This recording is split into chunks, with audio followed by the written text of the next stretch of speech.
Should The Office come back? NBC has kind of announced, it was first rumored and now it seems like it's actually in development, a revival of The Office. We'll talk about who's in it, who's not in it.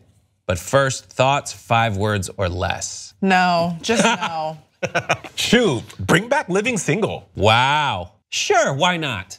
Try it, you know? No, Brett. No. Why? Oh, sorry, we should put this all toward Living Single. Why does the Living Single come back before The Office? Because it was a better show. No, yeah, no, everyone thinks that. Right, they do. You guys used to watch Living Single. Don't act like you didn't. No, The Office should come back. But the thing about these shows resurging and coming back is like, okay, did you watch the last episode of Roseanne? Yeah. I mean, if that was not a moving and touching way to go out, and now she's coming back on Netflix, it's sometimes you have to quit while you're ahead. And also, a lot of these stars have gone on to have even bigger careers after their show ended. They're no longer these newbies that are trying to have a career because their show made them famous. So now they have newer opportunities that made them bigger stars. So I don't think them coming back will have the same kind of zhuzh that it did when it was actually on the air. Yeah, and also would they even be able to get those same people back? I mean, Steve Carell already is not, I mean, he was, you know, he I think after 7 seasons or something, that was his last out. And so who would they have for him, his character? That was such an important character and he was so funny. I don't know how you can top him. But yeah, how would you get those other people back who are now extremely famous and probably be like, you know, I don't really have time for I don't know like if that? you need it. You don't need it? I don't think you need it because The Office itself that we know was a remake of a British show starring Ricky Gervais. And he kind of created that out of nothing. It was something based on a boss he had once. And so then they tried it in America. Ricky Gervais was consulting. And it was like Steve Carell, who you kind of knew from The Daily Show. He was a Daily Show correspondent. They put him on that. And I think he had been an anchorman at the time. And that was all.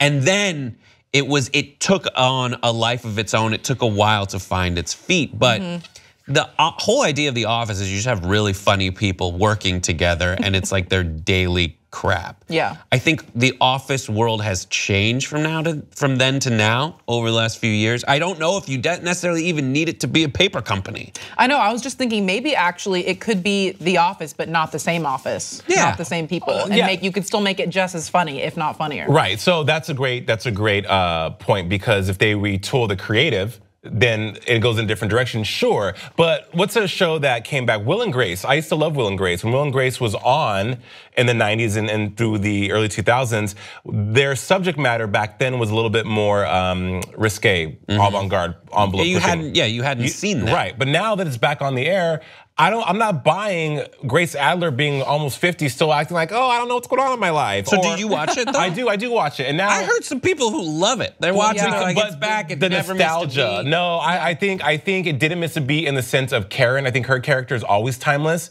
But I think some of the jokes that they have on the show, and you guys are probably gonna flame me in the comments, but I gotta be brutally honest about this. Some of the jokes they have on the show just aren't landing anymore. The subject matter that was so just compelling back then, now it's not compelling anymore. Gays are everywhere. Being gay is nothing new now. It's normal. It's every day. Right. They invented being gay in 1997, and so I mean Ellen. So now it's like, okay, well it came on, but we associate and we attach ourselves to the nostalgia of it because we watched it. It's like, oh, it's back on, but does that mean it's good? Does that mean it deserves? I feel like though, the Will and Grace reboot has been like universally received as a successful reboot, especially when and then if you have to compare it, it gets even more successful. Like Fuller House, the Gilmore Girls, Arrested Development felt weird, and they also had like weird production things as a result of not being able to get all the arrested people together at once. So they shot entire parts of the season with like, all right, we have you this week, so we'll just have you say all your lines off camera, and then we'll go get the other person next week talking back to you. I think that you can have a successful reboot, and like I said, if the creative is there, but I still stand by my point that sometimes you just have to leave on a high note and leave it at that. Like it lives in a time. It lives in a time and space in television that is meaningful for all of us, but doesn't necessarily mean it needs to be back on television. I think that some reboots are just a cash grab for networks to be like, because the nostalgia factor is $1 billion emotion for people. You love retro. Who do you think they'll get back? Like not Mindy Kaling, BJ Novak, because BJ Novak has told people, he only does movies. Who plays Dwight Schrute's character again? Rainn Wilson. Rainn Wilson. They could get him back. Get Rainn Wilson back. He was my favorite character. He's great. He's on Star Trek Discovery right now on CBS Access. I think he would come back, but John Krasinski's probably thinking like, listen, you want me to come back and be on the show, show me the money. And also, he's a bigger star now. Yeah. You know, married to Emily Blunt. Yeah, he's definitely a bigger star than he was. What has he done? Well, he was really hot in 13 Hours. Yeah, that's. I don't know what John Krasinski did. He was on Men's Health magazine when he worked out. I remember that. Like, you remember. Holy, this is the dude from The Office? Yeah. I was like, holy shit. And he has like we share many parts of the same face. He and I. You do. And I saw that and I was like, fuck. Now my girlfriend. And he's married to Emily Blunt, who's he's directing in a movie with his real life wife. So I mean, I'm not being negative about it. I'm saying sometimes reboots the nail in the coffin needs to stay in the So we watch The Office every day. Like I have seen it all the way through now, probably like 4 times, and that's 9 seasons. They were kind of running out of ideas.